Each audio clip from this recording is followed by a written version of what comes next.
Hello and welcome to the Amateur Austenite. My name is Frances Duncan. I am an author and the founder of the Jane Austen Society of New Zealand. However, I am underqualified for my job as I am and have always been an enthusiastic amateur. Today we're going to be discussing chapter 25. Firstly, I wanted to let everyone know that Jennifer Eel, who plays Lizzy Bennet in the 1995 episode of Pride and Prejudice, is doing Pride and Prejudice readings on YouTube and Instagram.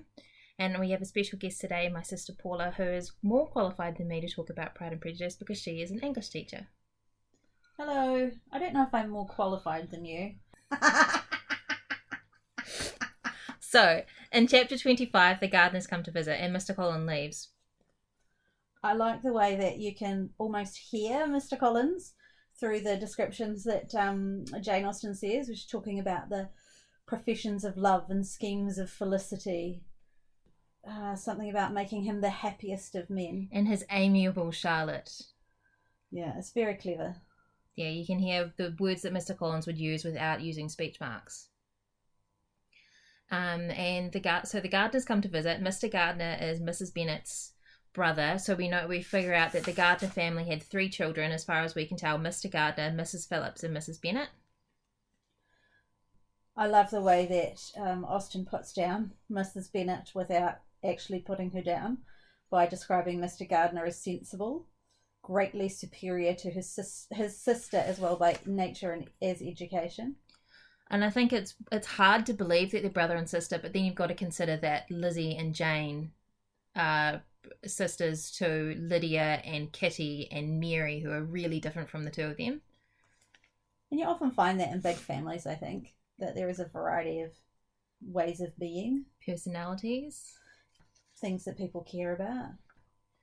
Mrs. Bennet complains to Mrs. Gardner, which I feel really bad for Mrs. Gardner. She turns up and gives everyone presents and tells them about fashion, and then Mrs. Bennet just complains to her that her daughters aren't married for probably most of her visit. Yeah, it became her turn to listen. Poor lady. And then Mrs. Gardner goes to talk to Elizabeth about Jane and Bingley. And what really strikes me is Elizabeth says that we do not suffer by accident. She knows that that Mr. Darcy has influenced Mr. Bingley away, but how does she know? How does she have this foresight? She has further foresight when she says that Miss Bingley will drop the acquaintance entirely of Jane if Jane goes to London. And I'm like, how does she know this? I think it's just from interacting with them when they were in town, because Mr. Darcy was proud and you could tell that he was looking down on the Bennets, so he didn't really want his friend to be involved with them. And it did seem that Mr. Bingley was very easily swayed by Darcy, and the women weren't very nice to anybody. So I guess it was just through watching who they were, because she did spend a lot of time watching them, whereas people like Kitty and Lydia were too busy dancing and playing with the officers to notice what was going on. That's one of the things about Lizzy, that she studies characters, she studies people. And I guess that's why people say that she is the character who's most similar to Jane Austen, because when you read Austen's novels, you can tell that she studied people and studied character as well. Mrs. Gardner asks how violent was Mr. Bingley's love, and Lizzy says that he's growing inattentive to other people and is not general incivility the very essence of love. So forgetting societal rules, she thinks, is what shows that you're in love with somebody. It's kind of ironic, I guess, because shouldn't love make you a better person? But she's saying actually the opposite of that. You get a bit self-absorbed. Yeah, exactly. And so by hearing that, you can tell that Bingley was obviously quite in love with Jane, or enamoured with her anyway. When I read this again today, I was thinking about how Bingley is actually quite weak if he's so easily led by Darcy. Mm-hmm. And I find that a bit sad. I guess he and Jane are both sort of a little bit, I want to say insipid, but that's not quite right. But they are both just sort of a little bit airy-fairy maybe, and so maybe that means that that's one reason they're meant for each other. They're both people pleasers, I think. That they do things to make other people happy, and they do what they think is right as well. Yeah, and they want to see the best in the world as well, both of them, don't they? Because doesn't Bingley say something about that when they're talking about one of the dances. Afterwards, he says something or other about. He loves country manners. That's right.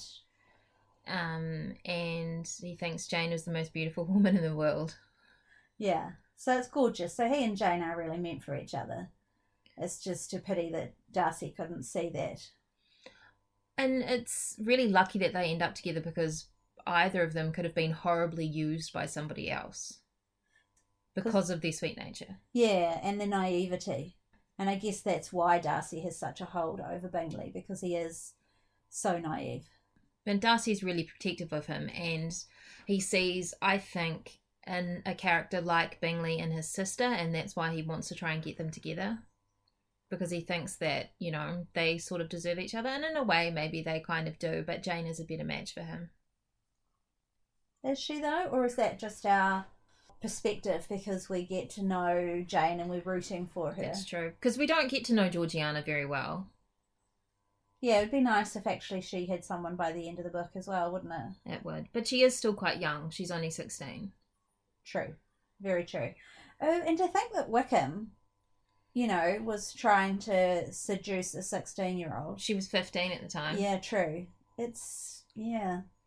I mean, you can get married at that age in this period of time, but it is really young. And Lydia's still also 15 at the time. So he preys on younger women.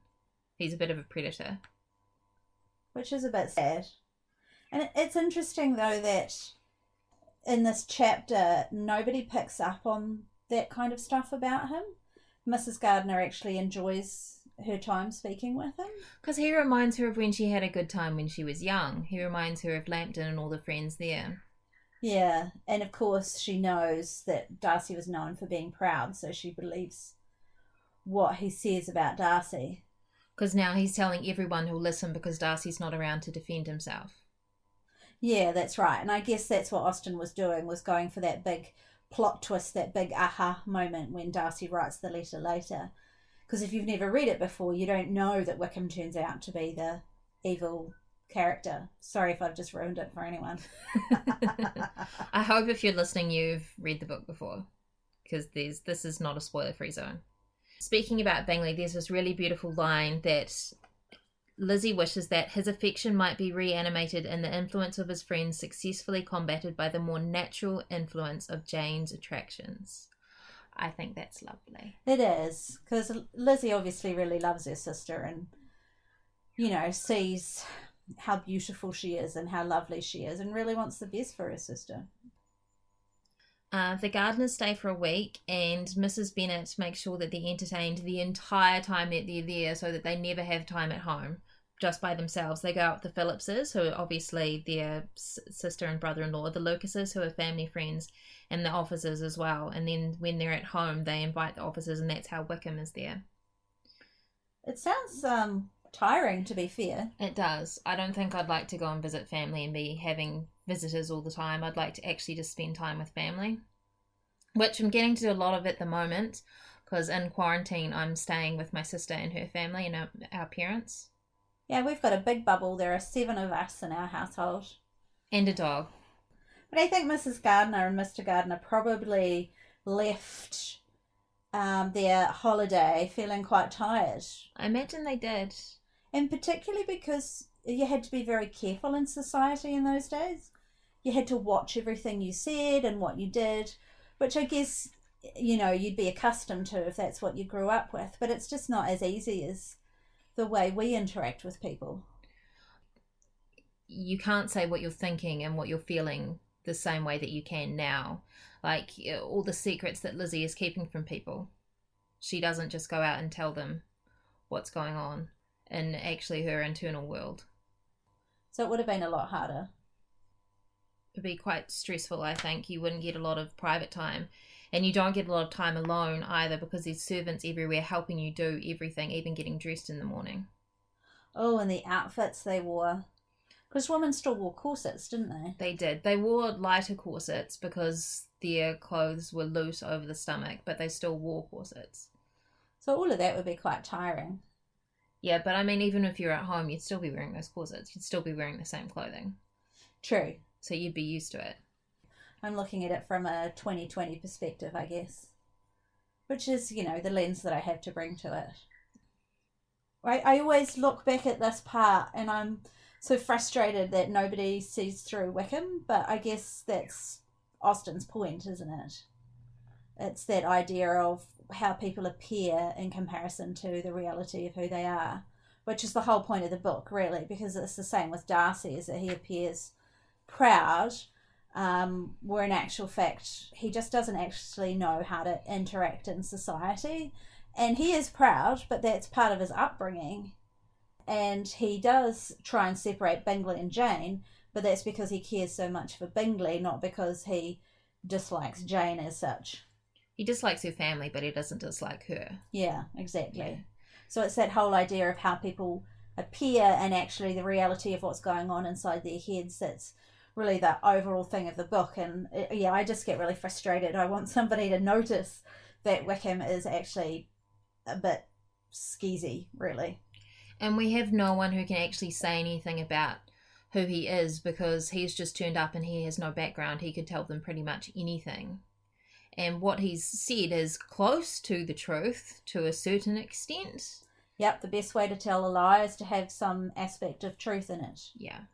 Yeah, and you can't go back and look through his Instagram feed or his Facebook and chat to any of his friends because they didn't have that then. So it was very easy to reinvent yourself in comparison to now. This is something they discover later in the book when they say that, you know, he just ran into Denny and Denny told him about the militia and the good situation they were in, and so he decided to join. But it was only a slight acquaintance.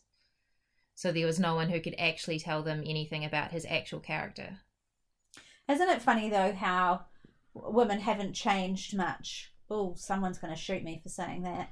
But how women still like a man in uniform, just like they did then. You know, it's that same stereotype. He perhaps would have done better, Wickham that is, to get on a boat and go to America, because then no one would have discovered his past.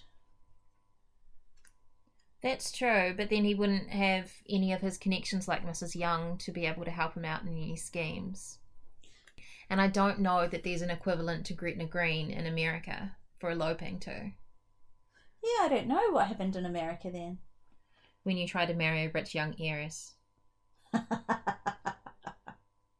And that is our summary of chapter 25 of Pride and Prejudice. My name is Frances Duncan. You can find me at francesduncanwrites.com and on Twitter at Frances_Duncan. Thank you for listening, and I wish you happy reading.